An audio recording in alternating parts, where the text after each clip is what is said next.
to you. Today is Monday, the 16th of March 2026. My name is Francisco Gaffney, and this is my daily streaming all about governance, risk, compliance, and advisory boards. And we are literally 2 weeks away, 2 weeks and a couple of days away from quarter end. So the big question is, where are you today with your strategies? What you plan for this quarter? What is going on? It's all starting now to plan the sales blitz, trying to collect the last orders that were invoiced but not collected. So this is the kind of things that we need to talk, because this is when you are looking into scale. These kind of things have started to get postponed because the the circumstances of the business push you into different directions from the things that you planned perhaps last December, last November, towards Q1 this year, and things start to get complicated, right? So we are going to scale, but at the same time, it seems actually the funnel or the tunnel of the reality, what is coming next, which is the quarter end, uh, deviate you from the big plans that you had at the beginning. And if you're looking or fortunate enough to follow the plan with no stress, well, stress always is there, but actually you are very fortunate. So today and this week, I'm walking through an advisory board operating system that I started to introduce last week. It's all about scaling, predictability, your systems, and how to gain an edge. And I want to start with perhaps a very unpleasant reality. Most businesses do not fail to scale because the market is too small, right? They fail to scale because the organization is too dependent on a narrow brand or a narrow band of judgment, right? A narrow band of relationships. So you don't have a big ecosystem, or a narrow band of decision right? So who is the people making these decisions? So the big risk is not competitors, really. Is the invisible management drag, the things actually you as a manager, as a board, as an executive team are dragging. This is the kind of drag that looks harmless from the outside. Yeah, from the company, say, oh, you have the organization chart, you have who is responsible for which sections, verticals of the company, sections, etc. But revenue still lands, so clients still renew clients. The board or the team still shows activity, but underneath, the same people are still carrying too much of the commercial load or too much of the strategy. Um, and the strategy load, I would say, because actually, as I mentioned at the beginning, so perhaps in November, December, you did a strategic plan for this year. Now it's quarter end, and all of a sudden the plan, nobody's talking about that plan anymore. It's all about closing quarter Q1, and or too much of the trust load. So people are trusting too much, and you have this load and say it's too much for I have 24/7 and I don't have more time or more capacity. So that is not really scale. That is a strain wearing a growth costume, if you may. So that, like, it's a nice clothing, but actually underneath the body cannot sustain that. And this is exactly where the advisory board operating system comes. And I wanted to introduce you to the model now. We're going to talk today specifically about the top section, which is this, which is your commercial acceleration, and have three legs, and we're going to talk about all of them. We mentioned already your narrative, your teams, and your ecosystem of distribution, sales, etc. And this is the brand, your people, and your partnerships, right? Okay, so let's dig into this section today. So as a board advisor, like myself, my role is to help these organizations or any organization to build capability plans around these constraints. I'm helping leveraging international advisory boards. So you say, well, we don't need an international advisory board. You will be very surprised how an international advisory board is so relevant in today's times, because look what's happening socially. So the people that voted certain leaders, now they are against their leaders because of the decision that they made. Look what is happening with technology, AI disrupting everything, but now are mixed signals about AI. let's say, like Garner mentioned, that 40%, I think, that the AI projects are going to fail in the coming years. Fail. It's not that they are going to reshape them. Completely fail. So, and financially, there was, for example, in the UK, was 3% CPI increase last year, and we say, okay, this year is more stable, but you're still dragging that 3% in your today everything. And look what happened. Look what happened today financially with the cost of petrol. So it went by not by 1 or 2 cents up, 20 cents up in some cases, and 50 cents up for gallon in the US, for example. So these changes, if you don't have now an international advisory board looking into your business, regardless of your size, you are missing a lot of things actually are making the impact. And then you start to understand why your business is stalling or all of a sudden hit a stone wall, and you say, what's going on? Well, the vision from advisors from many parts of the world that can help you to get around these kind of things actually are very, very difficult to understand if you are focused in Q1. Now, what it gives you an international advisory board, it gives you access to targeted judgment, operating expertise, and specialist reach. Like, do you need a geopolitical expert because your distribution in the Middle East have been disrupted? Which way are going to move your next hub, north or south? Are you going to go to Africa? Look what happened with China. China opened zero tariff to Africa. Is that we are not going to analyze that, but actually the things are happening around the world is having an impact in your business, and you need this kind of awareness. That's what I mentioned in international advisory boards.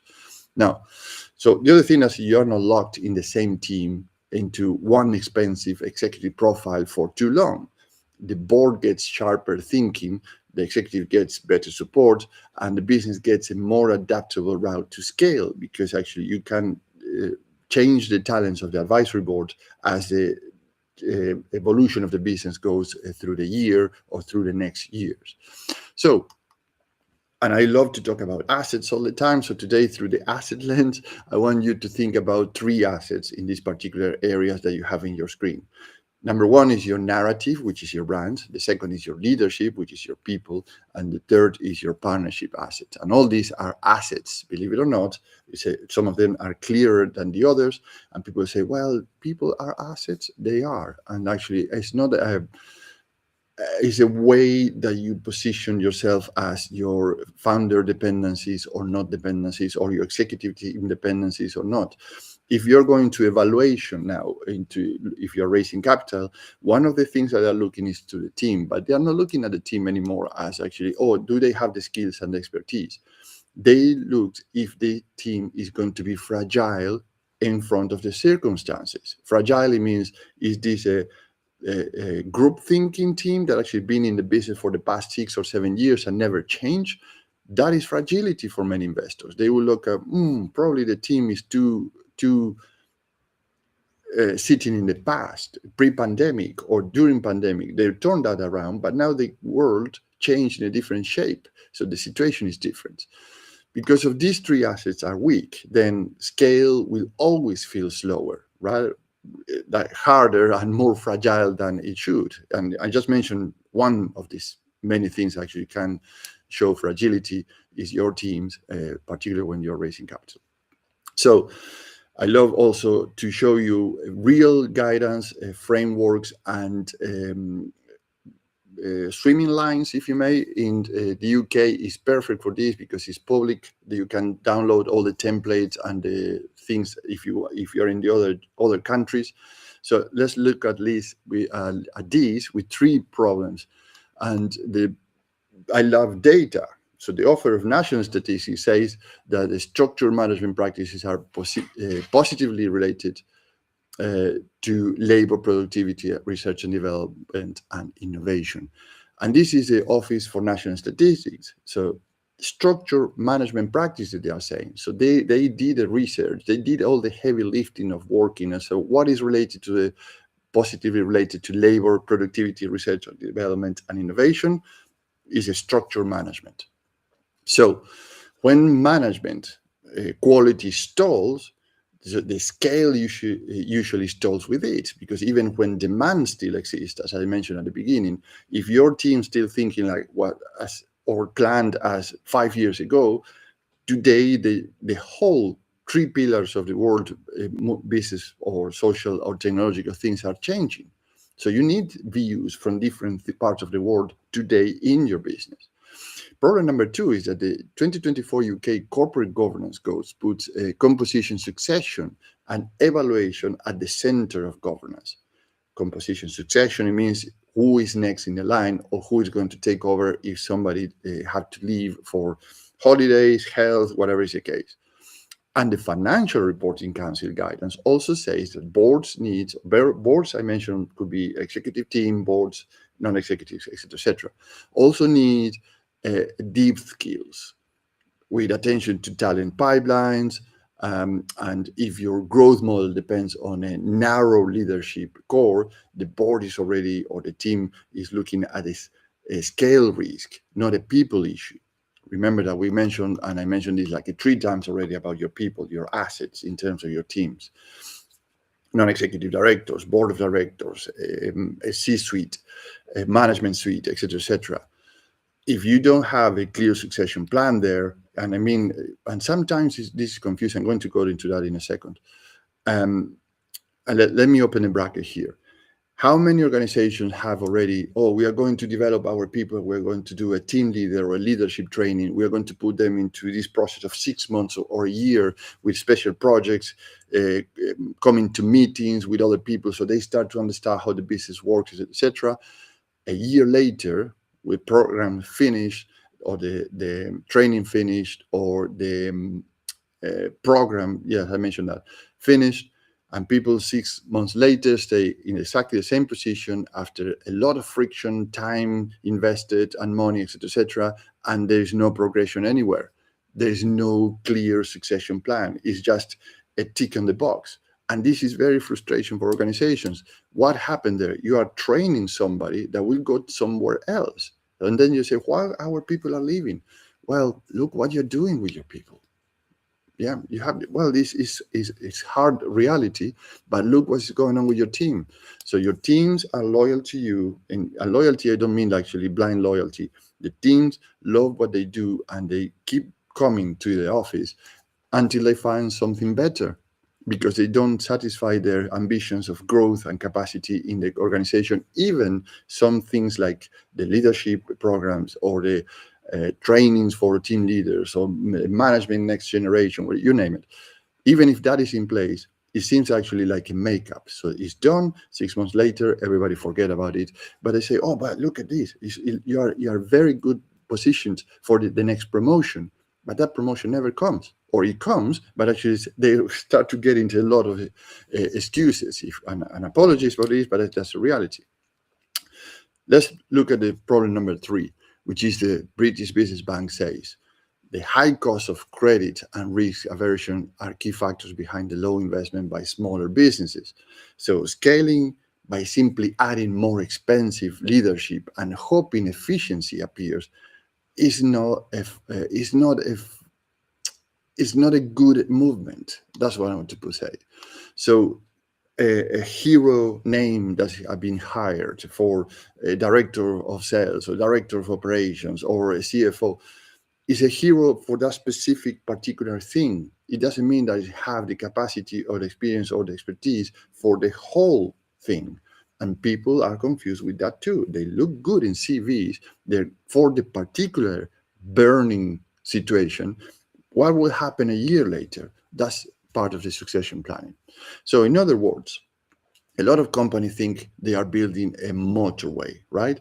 But in truth, they are widening the single lane bridge that still depends on same few people, because people goes and go, and you start to see the pattern that the same people stay there, which are pretty much the people are making all the decisions, all carrying the weight of the prior decisions.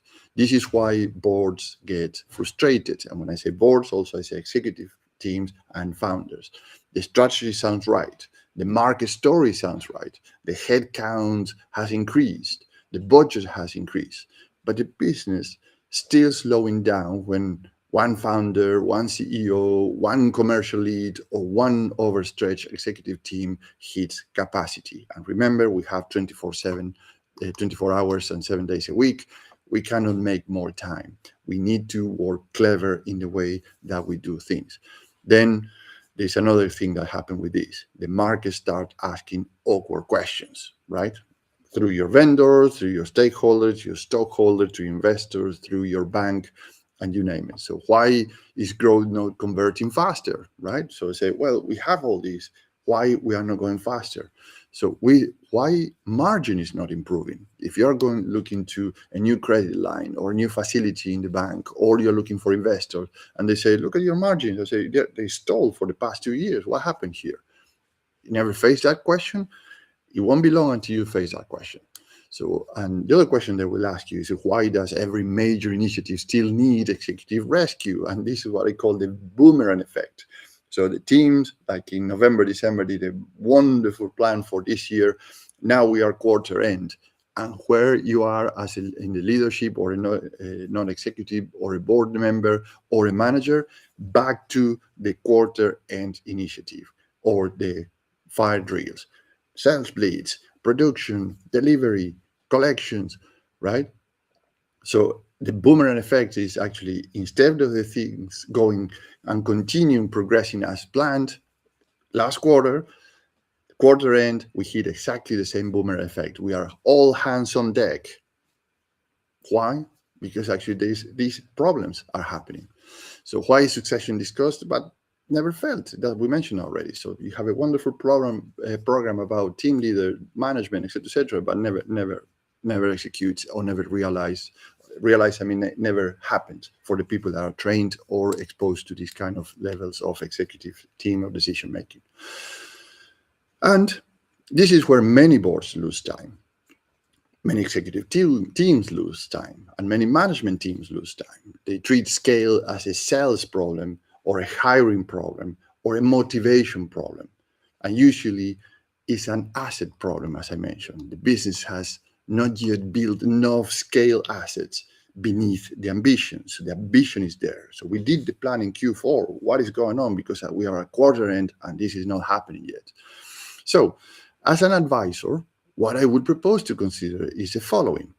First, use the asset lens. Always use the asset lens. Ask whether your scale story rests on 3 real assets. So the narrative, which is your branding and which builds confidence, your leadership, which is a succession plan that can carry weight, not just a paper that say, oh, I did the training. No, that can carry weight, so you can delegate and they will be executing, and you don't have to go into the fire drills now on quarter end. And the third one is a partnership model that expands reach without constant hiring. Yeah, so your ecosystem of distribution, value-added resellers, networking that actually will bring referrals to you, etc., etc. And this is coming from the Financial Reporting Council guidance. So you already have a guidance online that you can download. It's explicit that boards, executive teams, and directors should evaluate future challenges and the capabilities required for appointments, not only today's operational gaps. And we've said this in different ways today. The second thing that I will advise as an advisory board is separate capability from payroll. Right? So a board advisor supported by an international advisory board like myself gives you a flexible way to bring in missing expertise around the actual constraints, whether that is a market narrative, succession depth, operation redesign, pricing, merger and acquisition, channel partnerships, or cross-border growth. This is how you stop building the organization around the natural profiles of one leader and start building it around what the company now needs to grow, to scale, to go bigger, to go international. And the third thing is a live example that I want to mention, because this is very real. If a large organization can do this, imagine the smaller organizations. You can do it too. It's the blueprint, the recipe for success is already there. You have to watch it. But you know why you cannot watch it? Because you are too busy closing quarter end. That's why, because even if you have a good plan, because you don't have people that can observe the company from the outside in and start to unpack well all these assets in terms of branding, people, and distributions or um, partners. And this is the example.